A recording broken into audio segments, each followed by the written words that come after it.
All right, welcome to AmCham's 2024 Taiwan White Paper launch. The White Paper is the Chamber's premier publication, helping us set the advocacy agenda for the upcoming year, and we highly appreciate your interest in this important publication. We'll begin today with an introduction by our president, Patrick P. Lin, followed by an overview of the White Paper by our chairperson, Dan Silver. At around 11 a.m., we'll open the floor for questions, followed by photos at 10 past 11. Immediately after that, we'll invite TV media to the front, followed by print and online media. I would like to give you a kind reminder that this press event is to discuss the White Paper, and would like to ask you all to please stay on topic for the Q&A. If you have any further questions after the press conference, please feel free to contact us through email, and we'll be happy to provide you with supplementary information. Thank you. I'll give the floor to Patrick. Thank you, Julia. Again, welcome to the launch of the AmCham Taiwan's 2024 White Paper. Thank you for being here, and as we believe our message is an important one. As of 10:30 a.m. this morning, the White Paper can be downloaded from our website. You can also find it by scanning the QR code behind me. AmCham drives innovation through advocacy, networking, and information sharing. Many of our members have been in Taiwan for decades and are deeply vested in this economy's success. AmCham cares deeply about innovation, competitiveness, efficient government, democracy, and stability. As part of our work with driving these issues, the Taiwan White Paper is the guiding document for the Chamber's engagement with government over the next coming year. The AmCham White Paper is the result of 5 months of drafting, polishing suggestions, and a process that involves countless meetings and more than 200 stakeholders, including all our committees, our board, and of course our staff. It's a labor of love and hope for Taiwan. Together, our industries have put together 97 suggestions on how to improve Taiwan's investment and trade environment. This is the 28th year of the Taiwan White Paper from the American Chamber. Over these 3 decades, we've solved a multitude of issues, and together with the government, worked to improve Taiwan's business climate for everyone. Of course, this publication would not have been possible without the support of our sponsors, and we're grateful for their belief in our work. And without further ado, I'd like to give the floor to our chairperson, Mr. Dan Silver, for an introduction of this year's White Paper.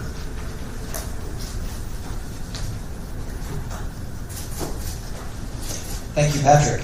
Good morning, everybody. Welcome, and thank you very much for coming to our 2024 White Paper debut. In every White Paper each year, we have a shared approach, and I want to introduce that approach to you on how we score and show progress in the issues that are raised. So we have a solved category, which means that conclusive action has been taken by the government, and the issue is no longer considered a problem. In good progress means that the government has taken satisfactory follow-up action, but not yet fully resolved. Under observation means that discussions are still in the early stages, and stalled means that no substantial progress has been made. Dropped means that the issue has not been solved, but we have taken it out. It's no longer a priority. So in 2023, last year, we made 95 suggestions to the government in the annual White Paper. Of these, 5 out of 95 are considered solved, and 25 of the 95 are making good progress.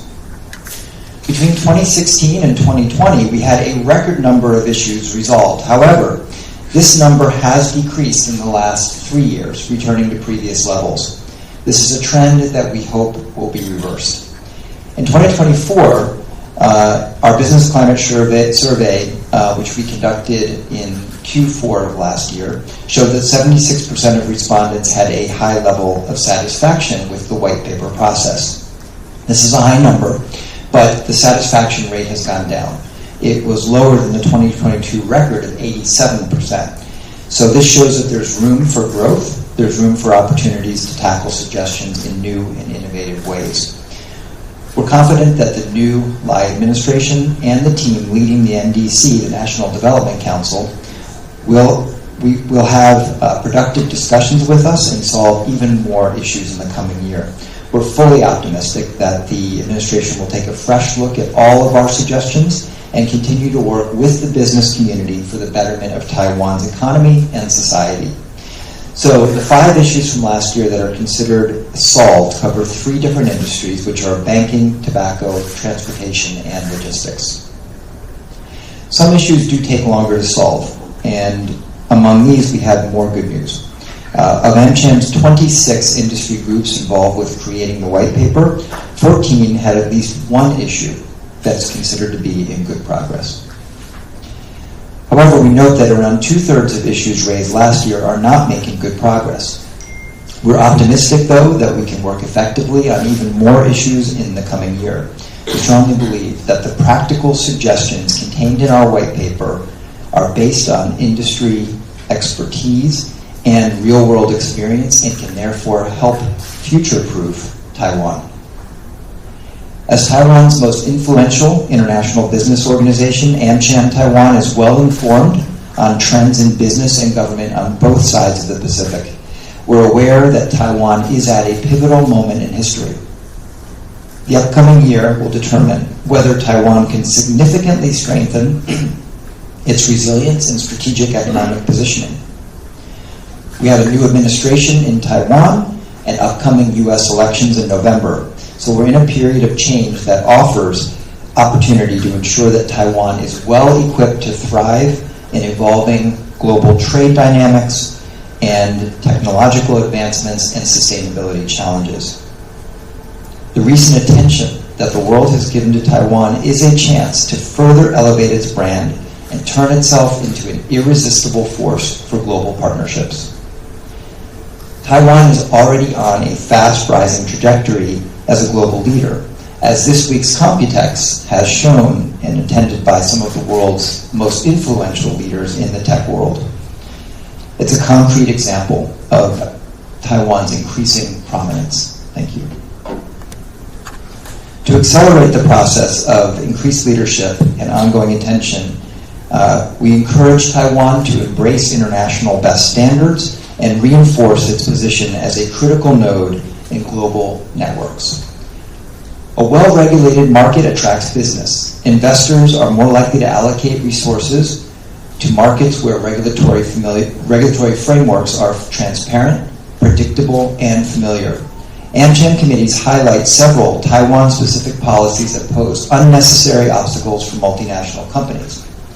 This year's recommendations on areas where Taiwan could benefit from aligning with international standards include financial regulations, investment rules, registration frameworks for chemicals, pharmaceuticals, and for medical devices. We believe that Taiwan could streamline processes to remain important in global supply chains, in fact, too important to be ignored. Taiwan has the skills, the knowledge, the openness to take on strong leadership in the region, and this is why we are calling for urgent action to transform the regulatory environment into one that corresponds with international best practices. Other critical areas for future-proofing Taiwan are stakeholder consultation, building resilience, and enhancing the relationship with the United States. Stakeholder consultation is a cornerstone of good regulatory practice. Public disclosure and sufficient consultation time are needed to protect the integrity and accountability of institutions. Therefore, strict adherence across government to the 60-day public consultation rule for all draft regulations, provision of English and Chinese drafts at the beginning of the consultation period, and the development of comprehensive checklists and a proposal template for ministries would ensure an open, fair, meaningful policy deliberation process. We also stress that sending out notices of new regulations is not enough. The process should be supported by meaningful communication with stakeholders, including those with experience in international markets. The world is moving quickly toward net zero carbon emissions, and as an export-reliant market, Taiwan needs to drastically accelerate renewable energy deployment to meet new sustainability demands. Opening the industry to more investment by reducing local content requirements, removing import tariffs on critical components, can lower costs and ensure competitive pricing. With its robust tech ecosystem and engineering talent pool, Taiwan can strategically advance in emerging technologies, promoting innovation and enhancing international collaboration. A framework that mitigates risks without stifling innovation is critical.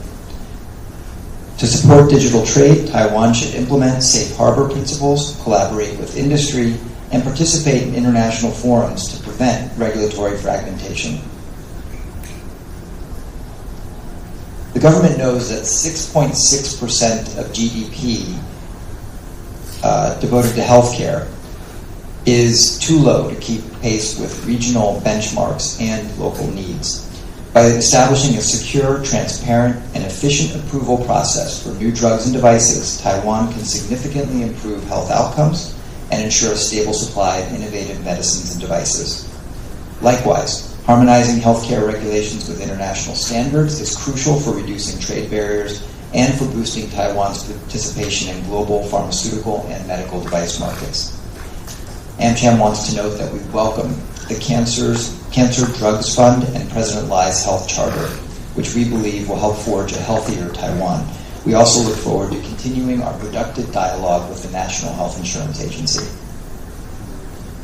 It's not a surprise to anyone in the room that Taiwan is facing demographic challenges and will soon become a super-age society. Investing in a diverse and inclusive workforce helps drive innovation, fill skill gaps, and enhance global competitiveness. We believe at AmCham that it's crucial that we all work together to transform Taiwan's talent market into one that works for everyone. Taiwan can significantly enhance its workforce by investing in domestic talent and encouraging the participation of foreign nationals as well as individuals with disabilities. Taiwan can attract foreign professionals by streamlining visa processes further, providing clear information about living and working in Taiwan, and offering tax incentives. Officials in both Taiwan and the United States have described the current bilateral relationship as the strongest ever.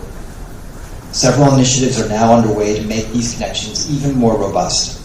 Agreement on the first 5 chapters of the U.S.-Taiwan Initiative on 21st Century Trade was concluded in 2023, and negotiations are continuing on the remaining parts. We urge the Taiwan government to complete the remaining agreement and move on to advocating for a full-fledged bilateral trade agreement while also developing clear roadmaps for implementation. A possible U.S.-Taiwan tax avoidance agreement, which AmCham has been calling for over 15 years, is also making progress. Taiwan has made great efforts to realize this vision, and it is a development that the Chamber of Commerce welcomes. Lastly, the Taiwan Fellowship Program would enable American civil servants to spend 2 years in Taiwan for language training and for practical experience. While Taiwan has agreed to this initiative, we urge the government to launch the program soon. The initiative will help ensure that people in Washington who are setting Taiwan policy know Taiwan. Finally, in our message to Washington, AmCham provides suggestions to the U.S. government on concrete actions they can take to improve the bilateral relationship. Ensuring support for Taiwan's defense is crucial for security and for economic stability. AmCham values efforts from the Biden administration and Congress to enhance Taiwan's defense capabilities. For its part, Taiwan has increased its military budget, extended national service, and revamped its reserve system. Now we urge the U.S. to expedite the delivery of agreed upon and paid for arms packages. We also encourage the United States to allow suitable Taiwan companies into American defense supply chains and to build regional support for peace. Taiwan is currently the 8th largest trading partner in goods with the United States. We call on Washington to continue moving forward toward completed agreements under the 21st Century Initiative and to move toward a bilateral trade agreement. The U.S.-Taiwan Initiative on 21st Century Trade includes many aspects of a traditional free trade agreement. So once this framework has been completed and the agreed-upon initiatives have been implemented, a bilateral trade agreement can be more feasible than ever before. There's now strong bipartisan support in Washington for a double taxation avoidance agreement with Taiwan. After years of no progress, legislation has begun moving through Congress. However, it is currently stalled in the Senate Finance Committee. We urge Washington to find a creative solution to expedite this beneficial agreement. This would facilitate more trade and business on both sides of the Pacific. We're also calling for more face-to-face interaction. Regular, high-level visits from the United States remind observers that they are routine and reduce perceived provocations. Before COVID, these kinds of visits were normal procedure, and we encourage them to return to previous frequency levels. Visits by senior officials signify that bilateral ties are strong and are valued by Taiwan. They promote cooperation and policy alignment, and they address U.S. business concerns. Despite the many contributions in areas where it is included, Taiwan remains excluded from the World Health Assembly, ICAO, and Interpol, posing risks to public health, flight safety, and crime prevention. The U.S. has supported Taiwan's participation, including statements by Secretary of State Anthony Blinken, but persistent opposition within these organizations remains. We urge Washington to continue working with like-minded partners in support of Taiwan's participation in these and other international organizations. I want to conclude once again by thanking our committee members and the 200 people within those committees who helped put together this year's 2024 white paper, as well as the staff at the American Chamber of Commerce for their tireless work in assembling what we have before us. The Chamber looks forward to working with NDC and government agencies to future-proof Taiwan. Thank you very much. We will now accept your questions.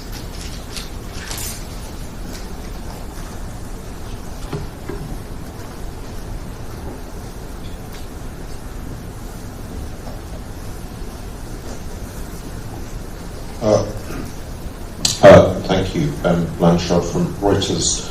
You talk again on the trade aspect, as you have done in previous years, about your hopes for a bilateral trade agreement between the United States and Taiwan. This is obviously something senior Taiwanese officials have long pushed for as well. I mean, there doesn't seem to be much appetite for that in the United States. So you brought it up again today. How feasible do you think this is, and how optimistic are you that one day this might actually be something that is approved by a current U.S. administration or a future U.S. administration? Thank you.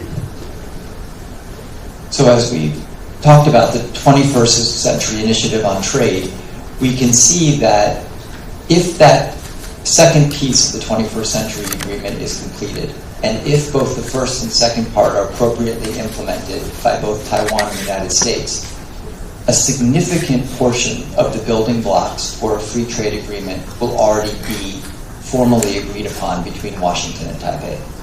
The question would then become one of political will.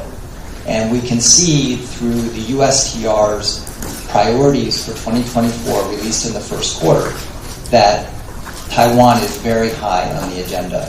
So our belief is that, while we know bilateral trade agreements in general do not have the level of support in Washington that they once did, we also are aware that there are few places that have a higher level of bipartisan support than Taiwan. And so our view is that with the 21st Century Initiative on its way to completion, with the strong bipartisan support for Taiwan in Congress, there is a prospect that a bilateral trade agreement could be in the offing sometime in the future.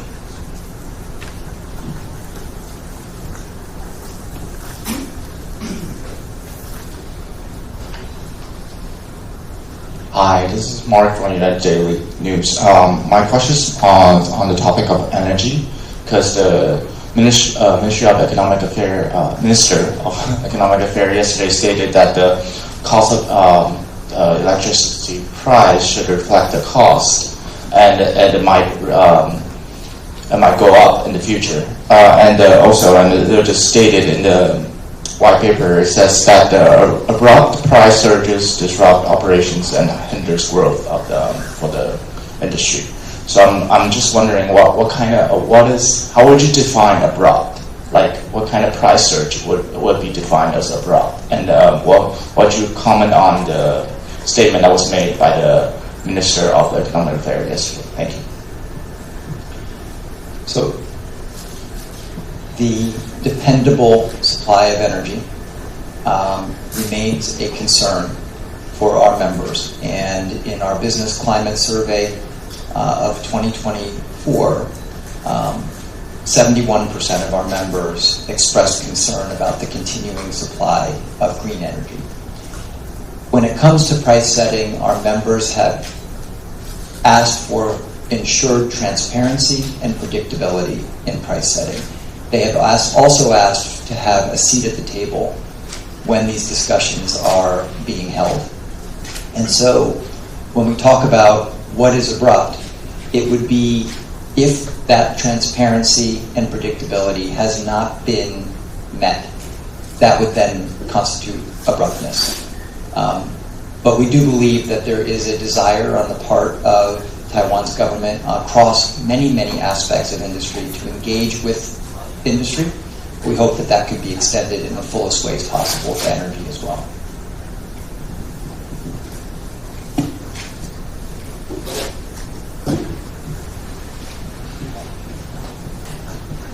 My name is Christina Chen from Commercial Time. I have a question. Wondering what you mentioned about the electricity supply, and we see the AI issue actually is a big risk these days, as you see. So the member from MCHEN concerning about the electricity supply after the AI be growing fastly in Taiwan. Thank you.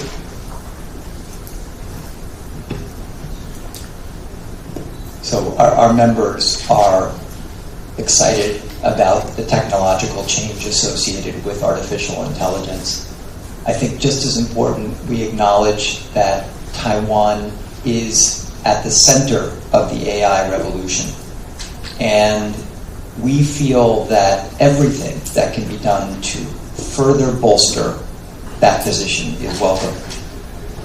Certainly when it comes to energy, it is a part of our calculus. We want to see energy supply for all of our industries and industry committees as a common need. To enable that kind of continued innovation in AI, energy will be a factor. We also believe that good regulatory practice and staying ahead of the curve when it comes to predicting the future developments in this very, very new area will be essential to Taiwan maintaining its strong lead in this space. Those are the basic things that our committees and AmCham as a whole are seeking.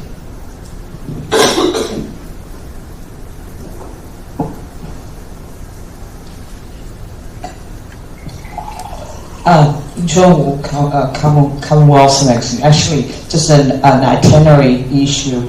I don't know how the gentleman get anything about any content from the 2024 white paper. Actually, the QR code I tried to scan, but I only get 2023 white paper. So is there anything anybody can help me with that? Thank you. Thank you very much for raising that technical issue. We do value the 2023 white paper also, but we wanted the 2024 white paper to be the highlight of this year's event. So we'll have our team from AmCham look into that right away and help to solve any problem that may be there. Thank you.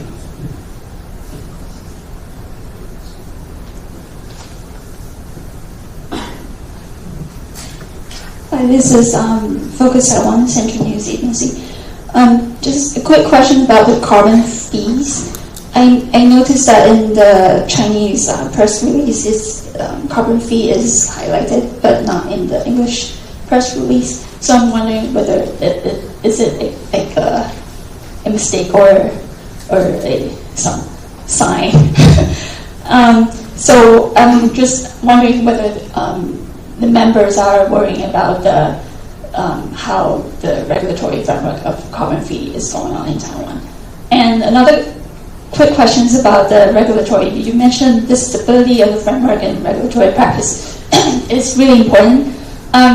Wondering if the members have any concerns about the recently passed legislatives. Thank you. Well, first, let me compliment you on your excellent eyes and your ability to spot a proofreader problem so quickly. There is no secret message in the fact that one version has this and one does not. It probably was an oversight. And I will probably ask Patrick to speak about this carbon fee question. But let me get to your second question about regulatory practice and about legislative UN bills. I would simply say that in the American Chamber of Commerce, we, as a whole, advocate strongly for transparency across the board. Openness. We also advocate for appropriate levels of confidentiality when it comes to private data. And I think we also would say that we advocate and believe strongly in the democratic system here in Taiwan and in the separation of powers that comes with that democratic system. Overall, when we look at any part of transparency, we do tend to focus a lot on the executive branch, but we focus on it through the good regulatory practice system. Basically, good regulatory practice, in our mind, allows the public to have a say in the way that regulations are drafted. It allows expert opinions to be taken into account in a formal, systematic way. And it ensures that there is ongoing dialogue between those making regulations in the executive branch and all stakeholders in the public. So this is the kind of thing that we have been advocating for nearly 10 years, if not longer. And we would say that our general approach to these questions of transparency hinge more on the good regulatory practice than anything else. I'm going to pass to Patrick for the other. Sure. In regards to the carbon fees, it is definitely important to our membership. Echoing some of the things that Dan just said, transparency, a thorough discussion with our members. AmCham would encourage the government to include our membership in these discussions where we're talking about carbon fees. Our ESG committee has launched a carbon talk series, which we're inviting our members to share best practices and then also engage with government. Thank you.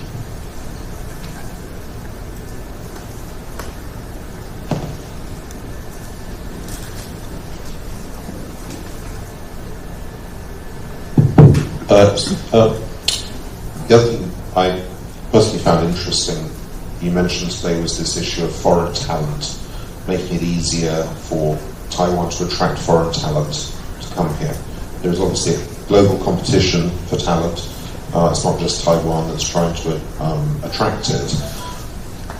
In your view, what is the one single thing that the Taiwan government could do to make it easier to attract and retain foreign talent? Thank you.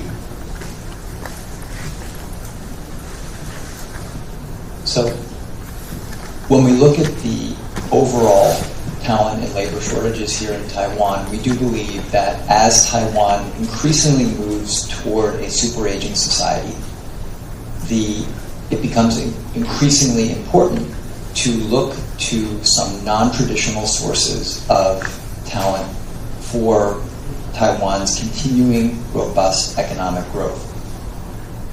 Foreign talent represent one such opportunity. And our view is that, again, much comes back to clarity, transparency, and a sense of openness on the part of the government to welcoming talent from other places. In our view, and our business climate survey supports this, Taiwan offers tremendously good and hospitable environment for foreign talent, their families. And so we know that there is good reason for anyone around the world to consider Taiwan as a destination and a place to build their careers. In the future, if Taiwan makes these programs even more transparent, makes the process even more rapid and clear with clear guidelines and approaches, we think that it can succeed in doing more to bring foreign talent to its shores. Right, thank you very much. That's all the time we have for the general Q&A. Thank you for your questions. Just about the QR code, we've been testing the QR codes and the links just now, and they seem all to lead to the 2024 white paper. So it could be that you downloaded it before it was launched, but now it should all be leading to the 2024 white paper.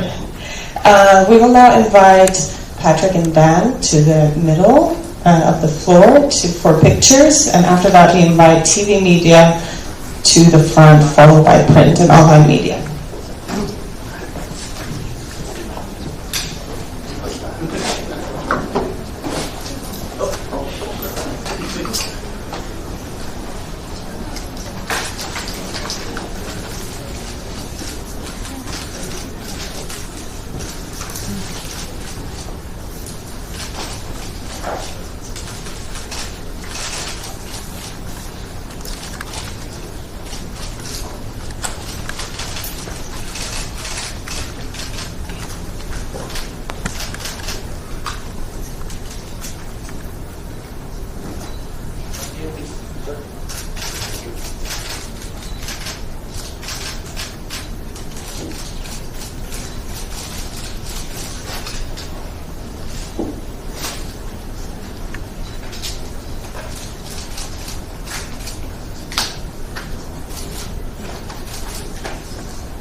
Make sure it's not upside down.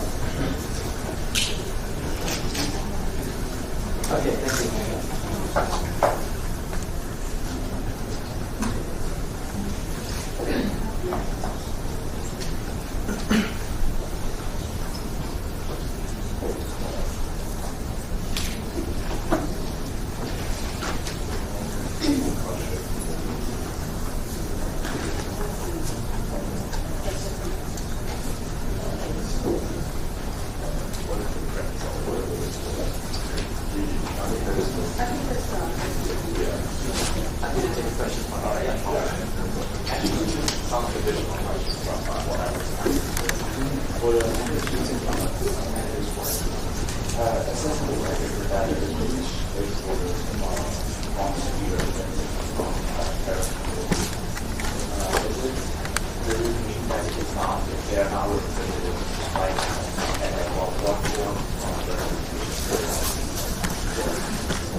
I would say that the Amchan really wants to be involved. I think they are consulted from time to time, but we want to make sure that we are much more in touch with administrators and also the government on these issues, as well as that our members operate all over the world. They can bring best practices from all the different markets they operate in to help Taiwan. Also that everyone knows that we have a new president. So has Amchan met with the new president and talked about the white paper, and has Amchan met with the new Minister of Economic Affairs? So this morning is the first public release of the white paper. So we have not met to talk with President Lai or his cabinet about the white paper yet. We will have an event in the following hours with the new National Development Council Minister and have an opportunity to discuss some of the topics with him at that time. I would add that we look forward to engaging with all levels of government to share our white paper concerns. Can you say a little bit more about that? because people are saying that and to provide information, and if you don't, do members So, from the American Chamber of Commerce perspective, many of the elements of this new legislation are not unfamiliar. The U.S. Congress has similar subpoena powers, but what it will come down to ultimately is how it's implemented and how it's practiced. So we don't have a comment on that yet. So at the moment, we are not having any significant comment to make about this.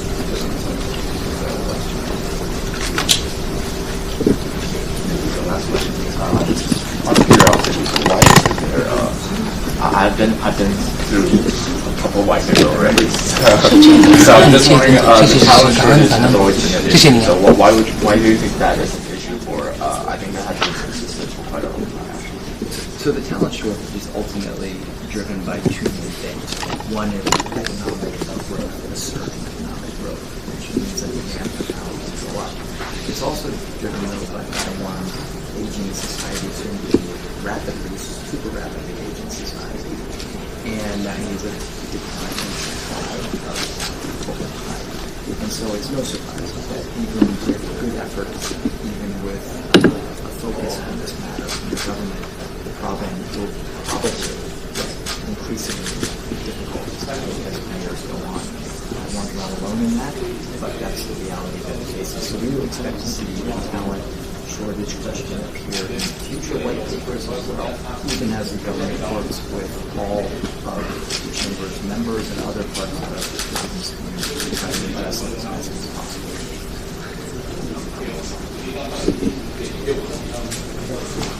I've already asked two questions. I just hope that I might have more. Ask two questions. Sir, I'd like to ask, is the members wary about like external conflicts of like politics or like internal conflicts of policy? Are they wary about the issue, or are they like still observing of the issue happening right now? So our members acknowledge that the geopolitical situation around the world is evolving fast, and we keep an eye on it.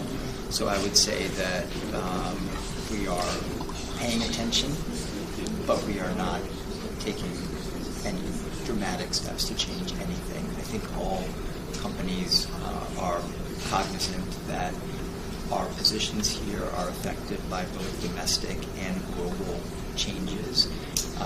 And I would also say that ultimately what we hope for is a stable, predictable environment in which to continue doing and expanding our businesses, expanding trade, expanding investment. So for the past week, the Computex is happening. So there's a lot of excitement news with media saying that they are investing more in Taiwan. Do you have a comment on how like the whole situation or how Taiwan plays its position in AI? We're very excited about it. And I think that in past years, Taiwan was seen, and for good reason, as a global leader in the semiconductor space. That is still the fundamental reason why we see it emerging as yet another leadership position in the artificial intelligence space. And so the fact that the world's attention is on Taiwan in such a positive way, that Taiwan has embedded itself as deeply as it has in global supply chains, we believe these are very good things for Taiwan, for our members, and for the overall relationship and trade and investment between the U.S. and Taiwan.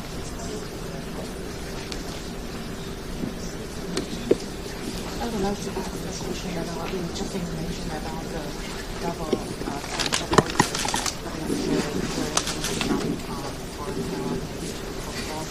and do you think that is an obstacle to complete the 21st century trade initiative or to the So the double taxation avoidance agreement, the 21st century initiative on trade between Taiwan and the United States are both extremely important to our members and to future progress in the economic relationship between Taiwan and the United States.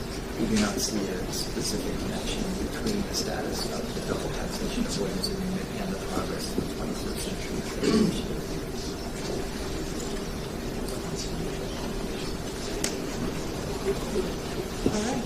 Thank you. Thank you very much. Thank you very much.